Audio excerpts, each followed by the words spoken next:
Okay, so for about last year or so, since Matt Farah started his smoking tire one takes, I've actually really fallen in love with his format. It's simple.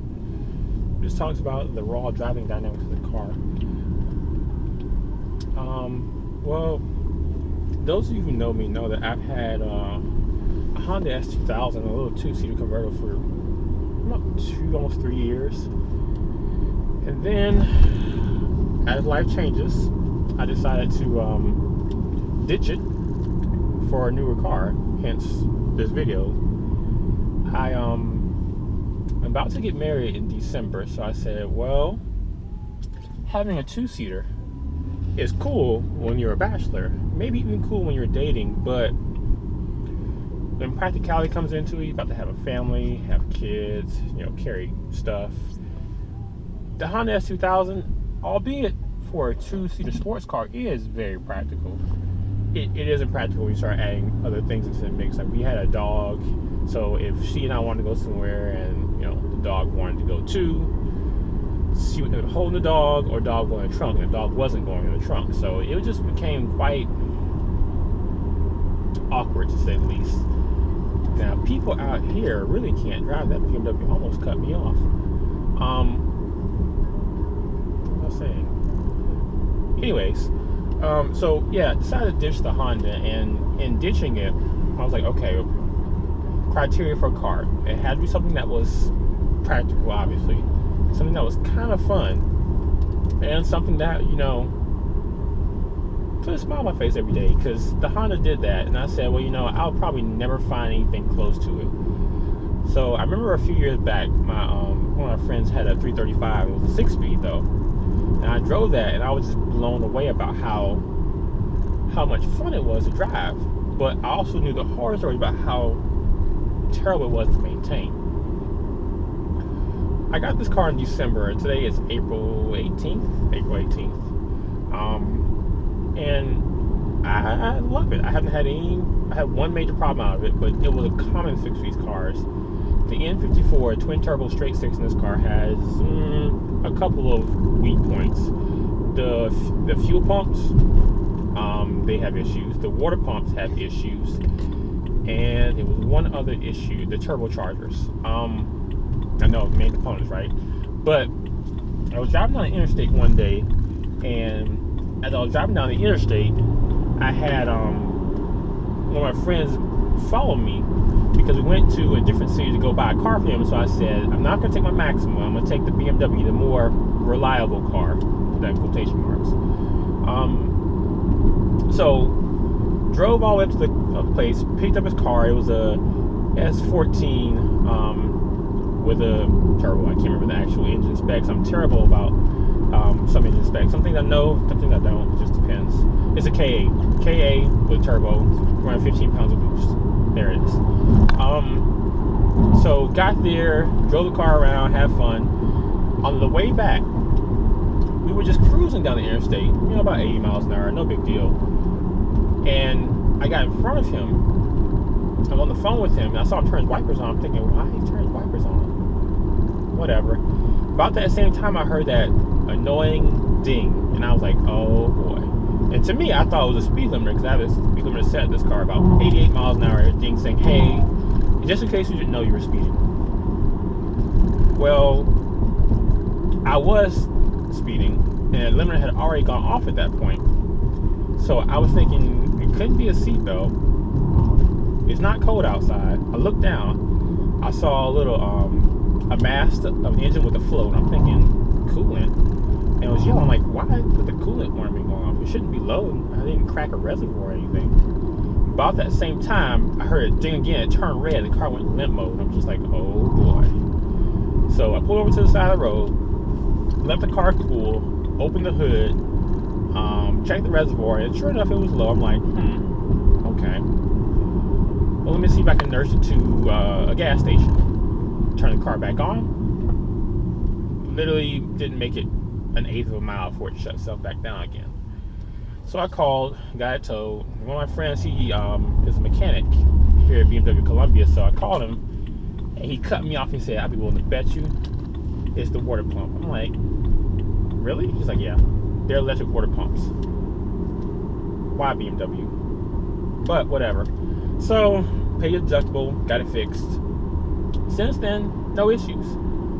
Honestly, I thought that coming to this platform at 335, it's a sedan, not a coupe, after having the S2000 would be a big letdown. In some ways it is, some ways it isn't. I haven't had any issues with handling. Obviously, it's not as crisp as the BMW, I mean, as the S2000, but it's not pudding either. It's actually really, really sturdy. I haven't invoked traction control going around curves the way I usually do. I haven't step a little bit sideways. Nothing, which is shocking because anybody who knew me in my S2000, I was always sideways someplace, always flying on a corner. This thing is solid. But on the handling note, one of my biggest gripes about this car, it has a bunch of options. It has the M suspension on this car, but it came with style 162 wheels, which are little 18s, and whoever got this car before me decided to put style 190s on there, the 15 spoke 19s, which I love. That's the real reason I bought this car.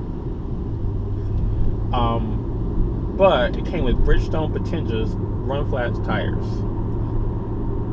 They're terrible. I don't know how to say it anyway. They're terrible. Like, they grip wise, they're great. Wear wise, horrendous. Like, tread wear rating of 140. I've never in my life owned a tire with tread wear rating that low. And I've had quite a few tires for the S2000. My favorite for the S2000 was Continental DWs. And the Bridgestone on this car, the back are almost already gone. And I've had this car basically 5,000 miles. And to me, that's unacceptable. So I might end up, I know I'm going to end up getting rid of run flat tires. I'm just not sure if I'm going to go Bridgestone or Michelin Pilot Super Sports. Matt Farrer swears by Michelin Pilot Super Sports. I did drive an S2000 with Michelin Pilot Super Sports, and it was fantastic. Just because the wear rating for the GWs and the Michelin Pilot Super Sports are exactly the same, I might just bite the bullet, pay the extra $60 or $70, whatever it is. Is that crack? No. And go ahead and get the Super Sports. And that is why I love this car. If you see a gap in traffic, a couple clicks, push the pedal, you're there. No drama, nothing. And I wasn't even in really a boost there. Well, since I've already talked about the tires, talk about the real reason I bought this car. I've always bought cars with a purpose. I bought my Maxima in college because it was a 6-speed with a VQ35. My parents didn't really know why I bought it at the time. They thought it was a sensible car, and they knew I wanted to drive a stick, so they said, well, it's, nice learner car. No, I bought that car because it was quick. I mean, it's a genuine sleeper. Obviously, I bought the S2000 for fun. No other way around it. Just a hoon. That's the only reason I got the car.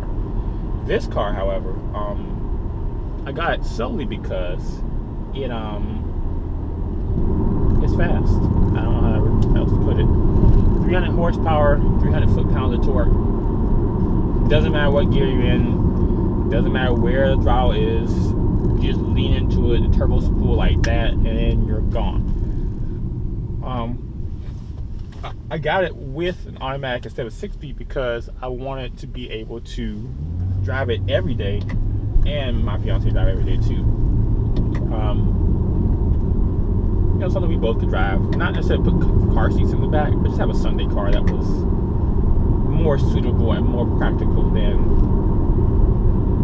said S2000. Yeah, I've gone so many places with this car already. Gone to Hilton Head a couple times, Charleston a couple times, Charlotte once, and just driving it around town here and there. It's a fun little car. But so I guess I can talk about options. This car is a 335. It has a sparkling graphite metallic color, that dark grayish blue tint to a car. I like it. It has black interior, black leather. And I think I've gotten spoiled by the Maxima. I want certain things in every car I get from now on. The S2000 is an exception because it's a sports car. I'll take it. But I want navigation. I want a decent sound system. I want sunroof. I want leather. But much past that, as long as it has a decent engine, I can live with it. Now, that again, gap in traffic and insurance. So this car, like I said, it has leather, it has iDrive. Now, I've used iDrive before, and I was like, oh god, I hate iDrive. I'm not gonna say I fall in love with it, but I'm not gonna say I hate it either. It's usable. To me, it's simple. I don't know what else to say. It works. I do love the fact that it has an iPod adapter because I have an iPhone, so I can plug my phone up and call it a day. And this car does have Bluetooth, so it makes it a little bit easier when I'm trying to drive and get out there. There's a limit beat. Okay. Oh yes, you're gonna do that. It did come with satellite radio. I'm on the fence. I like it, but I don't know if I like it enough to pay for it. So I have Pandora. I have Google Play Music on my phone. Might as well just do that, and I probably will.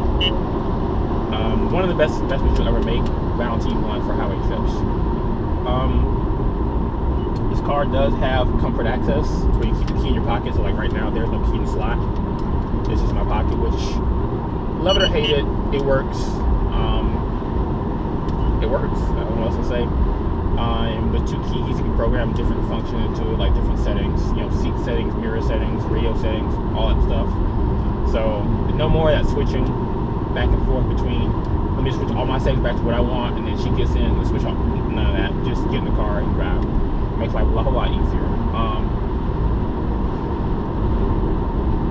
Yeah, I think that might be all of the major options this car has. Obviously, it has cold weather package, heated seats. Yeah, that's basically it. Oh no, one big one. This car has Logic 7. It's, I guess, Harman Kardon versions of surround sound. It has like 10 or 11 speakers, and I don't know how many watts, but enough.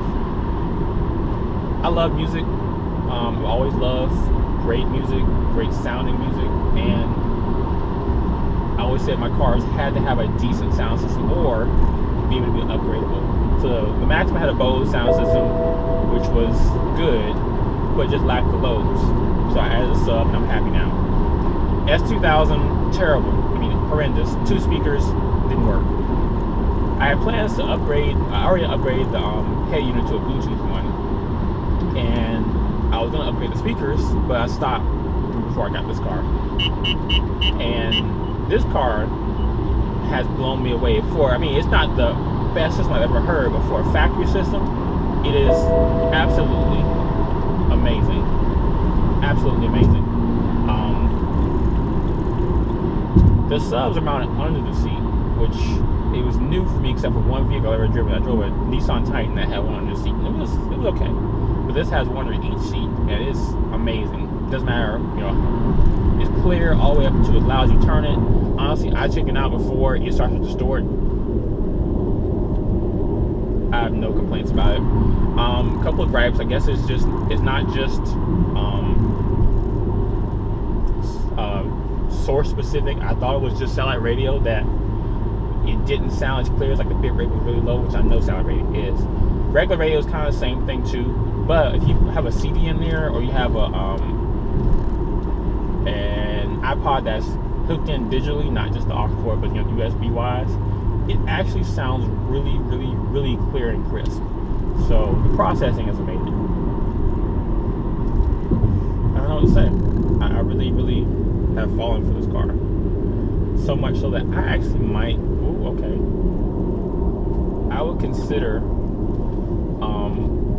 something happening to this car tomorrow. Going and getting another one. No questions asked. No hesitation. Just go. Get one. I might go for a couple of different things. I know since I got this car, and this year is a 2008, they made this. Okay. People are doing crazy here.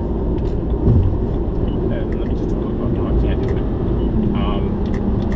they make a Terra interior, which Terra interior is that chocolate brown cover interior. It's all over the doors, over the seats. And I like red. I do like red, but I really love that Terra. So I saw one of this exact same color, exact same options, not the style 1919s though. But it had everything else this car had, but with a brown interior, and I fell in love with it. So I wouldn't mind going for a brown Terra interior color car. It'll be quite nice, but for right now, this car suits me. It's great, it's reliable, and I don't drive it much. I might drive it one day a week, if that. Just depends on how much I've driven it recently.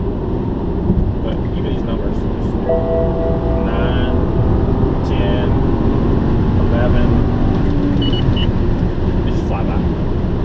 And I wasn't even full throttle. It wasn't anywhere near the threshold. Just about 40% throttle. So this car has that immediacy of the S2000. It doesn't have that same snarl and same savagery of it, but it still can play ball, and that's why I really got it. So yeah, but this has been a quick one take. I'm actually probably gonna turn this more into an update every now and then, just to say how the car is doing, what the car is going through, etc., etc. But yeah, so thank you for watching and listening. Have a great day.